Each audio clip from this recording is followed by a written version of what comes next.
بسم الله الرحمن الرحيم. السلام عليكم ورحمة الله وبركاته. ازيكم عاملين ايه؟ يا رب تكونوا بخير وبأحسن صحة وفي أحسن حال دايما يا رب.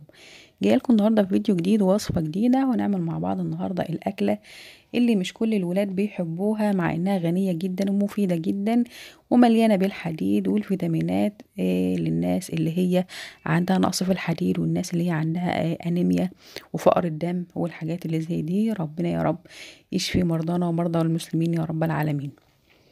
هنعمل النهارده القرنبيط بطريقه سهله وبسيطه جدا. طبعا مش كل الناس بتحب القرنبيط، لكن لما تغيري في الطريقه هيحبوه، هيدمنوه، مش هيبطلوا يطلبوه منك. هنعمله النهارده بطريقه بسيطه جدا. تابع معايا الفيديو. لو اول مره تشوفي قناتي اعمل لايك واشتراك وفعل معايا زر الاشتراك عشان يوصلك من كل جديد من فيديوهات مطبخ ام عبد الله. معانا واحدة قرنبيطة كده. القرنبيط موجود الأيام دي في السوق كتير جدا ورخيص، بيبقى موجود في موسم الشتاء. تقدري تجيبيه طازة، وممكن تجيبيه وتخزنيه بطريقة سهلة وبسيطة جدا. خزنها قبل كده على القناة. جبنا معانا زهرة زي ما انتم شايفين كده، وقطعناها قطع صغيرة. بتجيبي القرنبيطة اللي هي المكبوسة مش المفردة، اللي هي الزهرات بتاعتها بتبقى كبيرة كده وماسكة في بعضها. بنجيبها بقى وبنقطعها قطع صغيرة. بنفصص الزهرة بتاعتنا لزهرات صغيرة زي ما انتم شايفين كده، وبنغسلها كويس قوي. ولما نغسله بنغسله في مية كتيرة غزيرة كده بنغمرها، عشان لو في بين الزهرات وبعضها اي حشرة اي تراب اي حاجة مش كويسة بتعوم على المية وبتطلع معانا.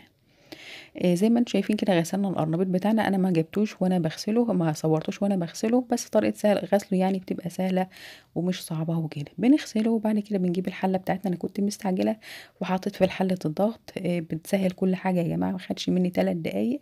حطيت نصها كده ميه بعد ما غسلت القرنبيط بتاعي، حطيته في الحله بتاعتي وحطيت عليه شويه ملح وكمون. وبعد كده قفلنا عليه الحله، ومفيش 3 دقايق والقرنبيط بتاعي استوى. عايزاه يبقى مستوي جدا، يعني يبقى قريب للي هيتهرس وكده يعني. نيجي بقى للخلطة بتاعتنا اللي احنا هنعمل بها القرنبيط. هنعمل عجة القرنبيط النهاردة. ومعايا زي ما انتم شايفين كده 4 بيضات، ويفضل ان هو يكون بيض بلدي اللي هو البيض البيتي. لو ما عندكيش بيض بلدي عادي ممكن تعملي بالبيض اللي هو العادي، مع ان البيض الايام دي غالي جدا. ويعني ايه، ربنا يكون في عون الناس كلها يا رب كده، يرخي قوت المسلمين اجمعين يا رب العالمين. حطيت 4 بيضات، وهنحط عليهم بقى البهارات بتاعتنا، وهي معلقة صغيرة من الكمون، وزيها من الكزبرة الناشفة ومن البابريكا. ولو حابة تحطي شطة بنحط شوية فلفل أسمر أفضل من الشطة، بتبقى حلوة جدا وبتدي نكهة حلوة قوي للبيضة بتاعتنا، وبتقضي على الزفارة اللي موجودة فيها. وبنضرب كده بقى البهارات مع البيض، بنضربهم كده ضربة مع بعض كده لحد ما كله يمتزج مع بعضه. وبعد كده ما اكون مجهزه عندي حزمه كده من الكزبره. لو حابه تحطي بقدونس حطي، مش حابه تحطي عادي خلاص. انا كنت حاطه كزبره بس، ومقطعه معاها كمان كده قرنين من الفلفل الاخضر. ولو حابه تحطي فلفل حامي برضو ده بيرجع لرغبتك ولاختيارك ولذوقك في الاكل، والحاجه اللي انت بتحبيها حطيها. وكمان طماطميتين بشراهم بالمبشره، مش فرماهم، مش عصراهم في الخلاط، لا هما مبشورين. عايزاهم يبقوا يعني لا هما ناعمين قوي ولا يبقوا خشنين قوي.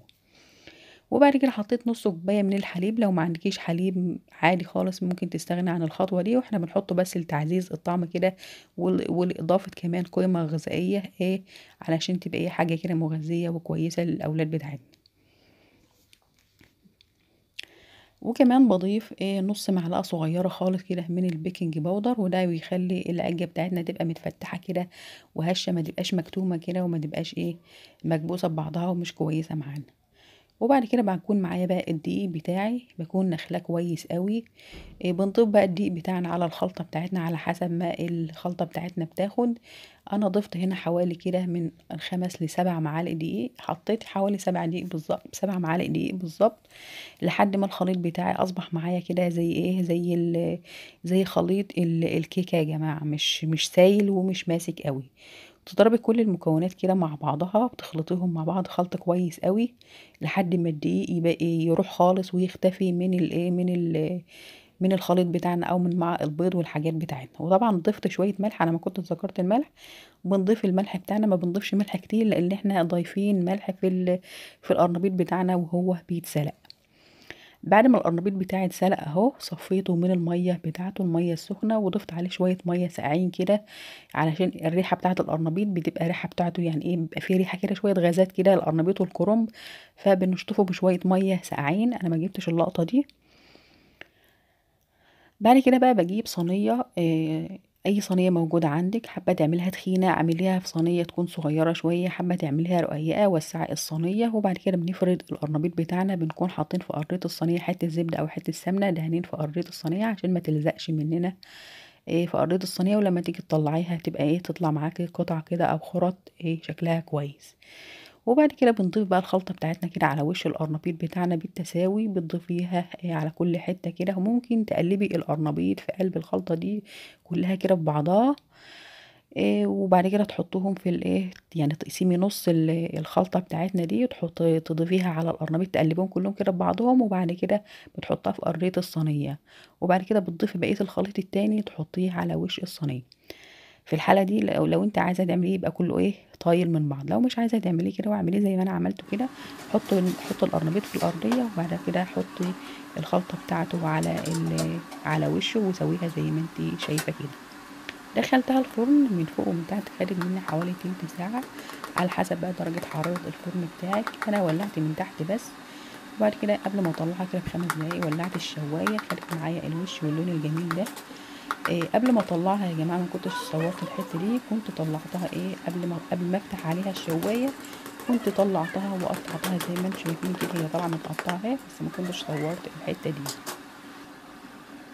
وبعد كده ولّعت عليها بقى الشواية، خدت اللون الجميل اللي أنتم شايفينه ده، وبعد كده خدت 5 دقايق تحت الشواية، وقُمت مطلّعاها زي ما أنتم شايفين كده، بتعيدي بقى تقطيعها، تستني عليها دقيقة بس كده لحد ما تبرد، وبتطلّعيها تعمليها بقى مع رز أبيض، بتعمليها مع رز بشعرية، تعمليها مع رز بحبّاية، بتبقى حلوة جدًا، وحاجة كده تغيير في الأكل، ويعني طعمها جميل جدًا، كل اللي أكلوها عجبتهم بصراحة. جرّبيها بقى بالطريقة دي عجينة القرنبيط. لو عجبِك الفيديو اعملي لايك واشتراك وفعّلي معايا زر الاشتراك عشان يوصلِك منّي كل جديد من فيديوهات مطبخ أم عبد الله. شكرًا ليكم والسلام عليكم ورحمة الله وبركاته.